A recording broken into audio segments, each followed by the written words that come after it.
मियां Channu furniture के कारीगर ने साइकिल को मोटरसाइकिल में तब्दील कर दिया। साइकिल में बैटरी और मोटर लगाकर घर बैठे पेट्रोल से छुटकारा हासिल कर लिया। रेस तो चलता ही, पैदल तो साइकिल चलता, मैं 4 चक्कर ला सकना एक बारी।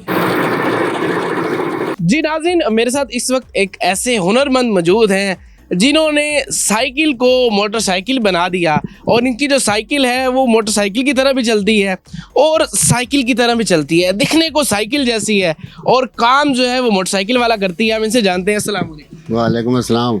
चाचा जी, मैंने दसो कि तुसी एक आम साइकिल ਨੂੰ मोटरसाइकिल ਕਿਵੇਂ ਬਣਾ ਲਿਆ? अपने दिमाग नाल ਕਿਵੇਂ ਤੁਹਾਨੂੰ ਖਿਆਲ ਆਇਆ? शौक होंदा है, अच्छा जी। ये एक इंसान का शौक होंदा है। मेरे को 2 मोटरसाइकिल हैं, वो भी मैं चला सकना, लेकिन एक मेरा शौक है। मैं पहले पीटर तो बनाया, हुण मैं चार्जिंग तो बनाया। अच्छा जी। पीटर ही वो भी तेल खांदा है, बोला देता है। ठीक है। हुण मैं चार्जिंग लाया है। अच्छा जी। हाँ जी।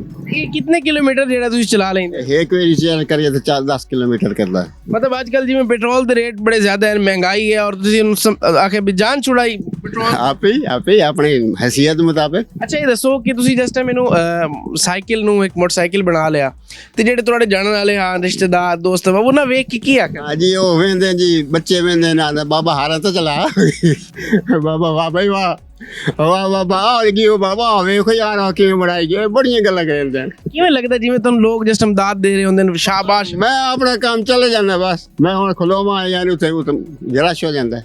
ਅੱਛਾ, ਇਹਦੇ ਵਿੱਚ ਕੀ ਐਸੇ ਫੰਕਸ਼ਨਸ ਤੁਸੀਂ ਫਿੱਟ ਕਰ ਚੁੱਕੇ ਹੋ? ਇਹਦੇ ਵਿੱਚ ਫੰਕਸ਼ਨ ਹੈ, ਰੇਸ ਤੇ ਚੱਲਦਾ ਹੀ ਅੱਛਾ ਤੇ ਸਾਈਕਲ ਪੈਦਲ ਤੇ ਸਾਈਕਲ ਚੱਲਦਾ।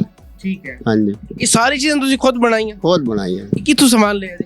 ਇਹ ਸਮਾਨ ਲਾਹੌਰ ਮੰਗਾਇਆ ਜੀ, ਸਿਰੇ ਮੋਟਰ, ਰੇਸ ਤੇ ਕੰਟਰੋਲਰ ਤੇ ਬਾਕੀ ਬੈਟਰੀ ਜਿਹੜੀ ਨੂੰ ਆਮ ਜੀ ਤੁਮਰ ਦੇ ਲਾ 10 ਐਂਪੀਅਰ ਦੀ 4 ਬੈਟਰੀਆਂ, 3 ਤੇ ਚੱਲਦਾ ਪਿਆ। ਤੇ ਮੈਨੂੰ ਇਹ ਦੱਸੋ ਕਿ ਇਹਦਾ ਹੁਣ ਮਤਲਬ ਚਾਰजिंग ਦਾ ਕੋਈ ਇਤਨਾ ਖਰਚਾ ਨਹੀਂ ਹੈ?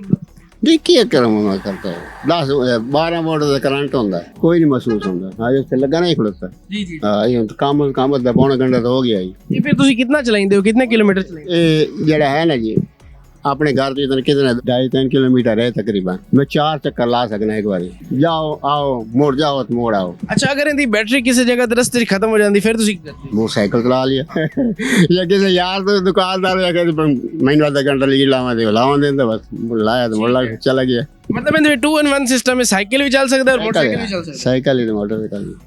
ਠੀਕ ਹੈ। ਅੱਛਾ, ਇਹ ਦੱਸੋ ਕਿ ਤੁਸੀਂ ਇੱਕ ਵਾਕਿਆ ਸੁਣਾ ਰਹੇ ਹੋਗੇ ਵੀ ਤੁਸੀਂ ਜਾ ਰਹੇ ਹੋ ਤੇ ਪੁਲਿਸ ਵਾਲੇ ਤੁਹਾਨੂੰ ਰੋਕੋ, ਕੀ ਵਾਕਿਆ ਹੈ?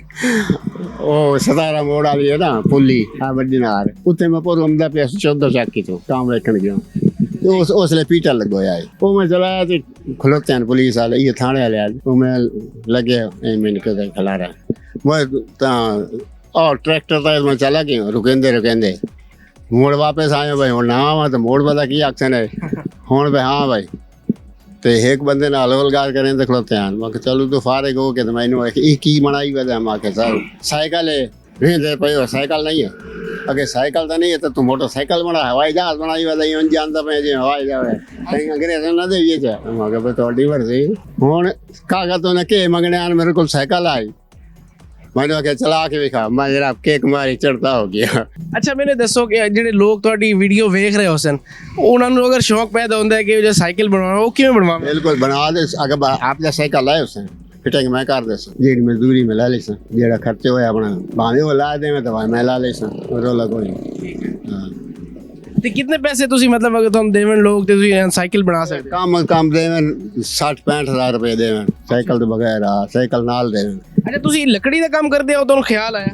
जी हाँ, मैं फर्नीचर का काम पे मेरी दुकानदारी है। ਅੱਛਾ, ਇਸ ਤੋਂ ਇਲਾਵਾ ਤੁਸੀਂ ਕੀ ਕੀ ਬਣਾਇਆ ਹੁਣ ਮਸ਼ੀਨਰੀ ਦੇ? इस तो अलावा आरी बनाई है, शेपर बनाया है, शेपर और चीज़